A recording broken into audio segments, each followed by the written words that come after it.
quantitative easing, economic bubbles, globalization, deleveraging. These days, you need an economics education just to understand the evening news. And in today's increasingly complex and seemingly fragile global economy, you need financial literacy just to survive.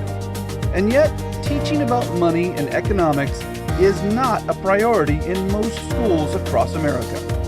The value of choices. Everything has a relative value in economics. Some things are more important than others. That discernment has to be taught early to a child. And that's what I like about this place. The Council for Economic Education is at the forefront of a movement to help young people succeed. We love econ! Last year, the council trained more than 55,000 teachers across the country. Those teachers, in turn, reached 5 million students. Through the help of the councils, I've been able to incorporate economic education or financial literacy within my reading groups, language arts areas, and math. A lot of kids will say, wow, I had no idea insurance was that expensive, or it costs that much to feed yourself, or, when the reality hits, it's really interesting.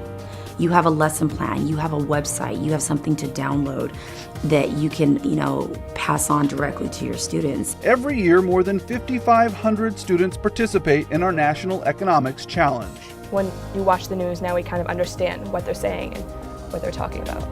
We've been helping the next generation navigate today's economic realities and tomorrow's. From high schoolers, Economics, it's a way of thinking. It's not just a study of money. To middle school children, I saved $70 or $80 and I saved it up on shoes.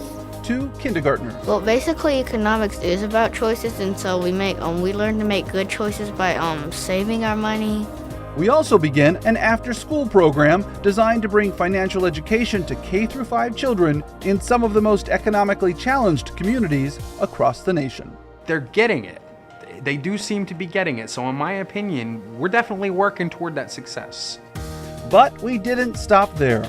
We released our survey of the states to shed a light on exactly how prepared our schools are to teach economic and financial literacy. We found that today, only 13 states require a course in personal finance, only 22 in economics, which is why we work tirelessly to ensure our local and federal government continues to focus on financial education. My 6th grade math students' test scores increased on the district level and as on the state level. And the only difference between my math class and the other math class was just the integration of economics. Our new voluntary K-12 personal finance standards will raise the bar for financial education in this country. The 5 core competencies are reflected in the national standards for personal finance being developed by the Council of Economic Education. And several of our Federal Reserve System colleagues are working with the Council on this project. And we see every day, when students are given the tools, they want to make better decisions and make a difference.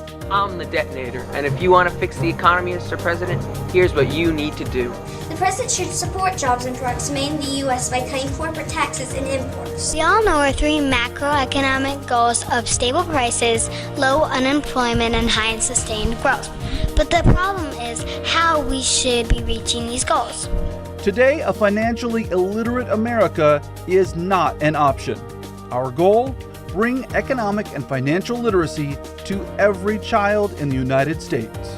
Audacious, but achievable. The Council for Economic Education.